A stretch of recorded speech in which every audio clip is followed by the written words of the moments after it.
Hello，大家好，好耐冇喺呢個頻道同大家見面咯。有冇聽過一句説話叫做工匠私家性？點解我哋叫做水喉佬？究竟呢個佬字係排喺邊度？今集我哋講個主題就係何謂叫水喉佬。好啦，自媒體係咁噶啦，我哋依然係繼續呢個懶人 PowerPoint 網上面嘅一條影片啦。好啦，嗱，而家我哋入廁所睇下。嗱，咁而家水電同埋喉嗰啲全部都搞好晒，咁啊聽日就開始批。好明顯呢個場景就係一個新居屋啦，或者新公屋啦，收樓之後因應浴室入邊嘅一個佈局改變，連埋喉管改動啦。咁我哋飛住睇下，全部藏晒入去嘅啲喉。好啦，嗱，我再睇下呢條排水系統。嗱，我就主要想講嘅就係呢度有個防盜漏裝置，咁呢一個咧就係企缸以外嘅去水，另外呢個就係企缸嗰條。乜撚嘢防盜漏裝置啊？嗱，因為咧佢原本嘅沙華位咧，其實係喺呢一度嘅，咁好明顯就係沖涼同坐廁互調咗啦。咁原本嘅渠口係得一個啦。呢個沖涼位咧冇乜問題嘅。咁有啲人就驚個屎坑，個屎坑隔離咧又驚倒瀉籮蟹咁樣，咁就會喺個坐廁隔離加多一個地漏。呢個諗法係啱嘅，但係因為原裝嘅渠口得一個，咁開三叉咧，好多人都會面對一個問題，就係當沖涼大水嘅時候咧，咁樣拱落去嘅時候咧，咁呢一個三叉位咧就會湧翻啲水過去個地台去水嗰度嘅。咁我哋又翻嚟自己嘅場景。好啦，圖中所示呢一個咧就係嗰個積包撚所講嘅指回閥啊。積包撚係大師兄幫佢改。咁佢按翻方向咧，就係佢個影片中嘅地台去水咧，就係咁樣落嘅。係啊，咁有個指回裝置啦。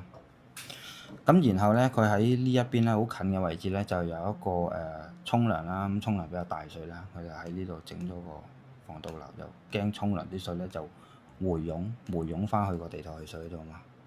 想像係永遠係完美嘅，但係對件事唔了解啊。咁首先咧，呢個嘢咧其實係用喺供水系統嗰度㗎啦。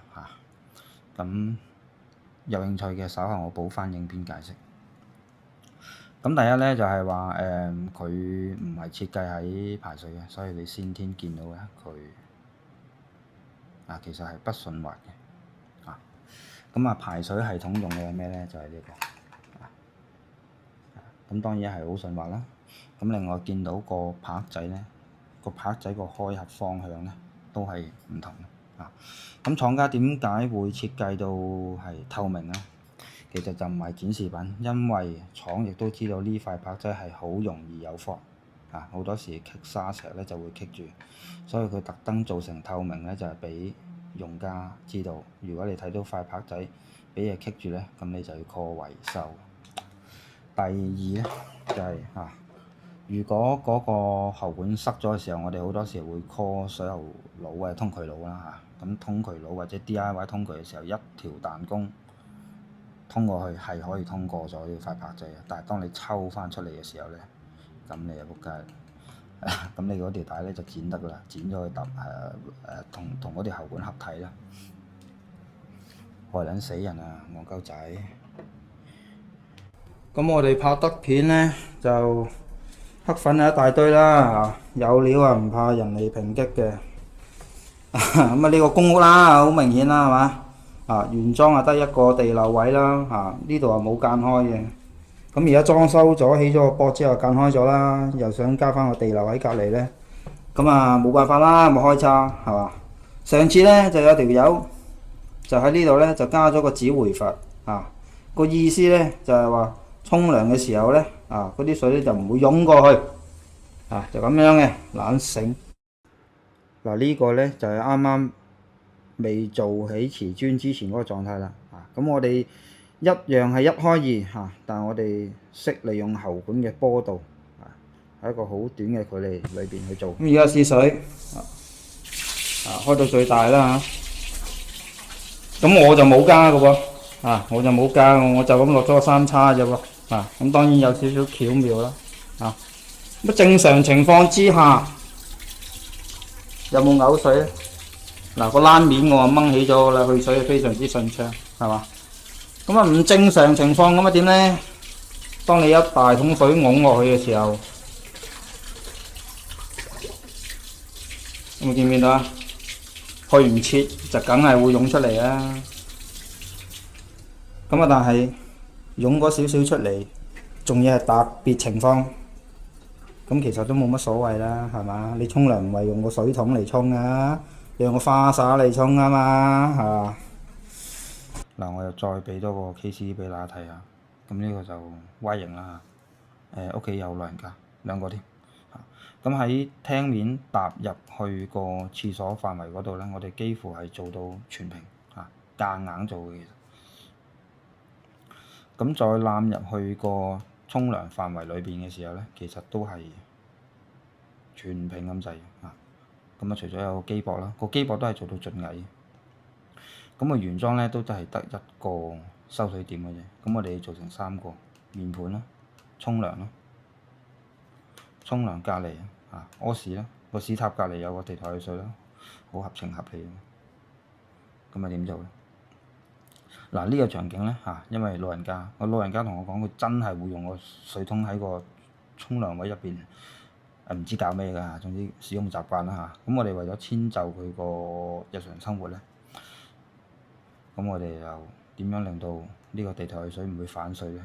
就用咗一個斜叉 Y 叉咁令到啲沖涼嗰桶水㧬落去嘅時候咧，咁就溫微咁去，就唔會回湧嘅，就係咁。好多時候我哋對於一件實物運用喺我哋嘅現實咧，其實好講求頭腦嘅。因為上手呢個戇鳩買咗個水泵翻嚟，個水泵自帶咧有個叫做喉嘴，就俾你攬咁樣就箍到佢咁樣啦，戇赤鳩鳩咁。咁用咗個橫包凍企用啦，講明係橫包打橫用噶嘛，都問題不大但係就非常之笨柒啦。呢個就係水件嘅消化能力問題啦。有張唔知係咪按摩床，哇！又有得洗，有埋套廁，究竟係做咩生意嘅咧？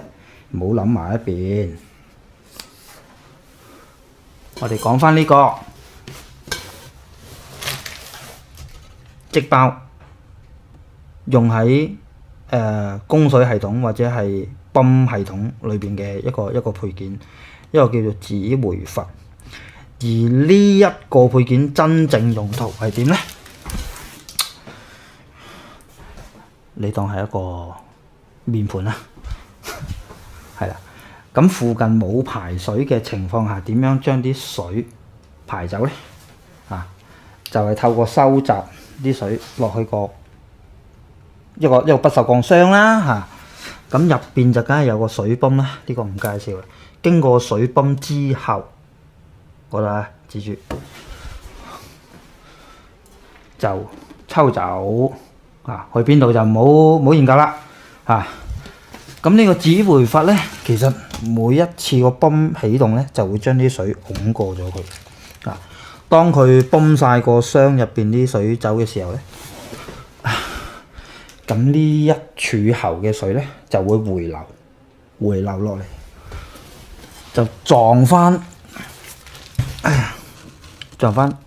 呢個指回閥入邊有個拍仔嘅，係啦，咁就用個水壓去頂翻呢個拍仔，就做咗一個指回嘅作用。講到呢度啦，我哋水喉佬有幾巴閉㗎？我哋比水喉工程師或者係坊間所謂嘅持牌水象更懂得配件上面嘅運用，唔好睇一個小小嘅配件用錯嘅地方，可以影響好大。好似我後邊啦，咁多間房，咁多嘅用水排水，點啊？打穿個樓板，打落樓下。水喉佬就係將我哋學嘅知識同埋我哋嘅經驗、分析能力、實戰用喺每一個場景裏邊。講到呢度，拜拜。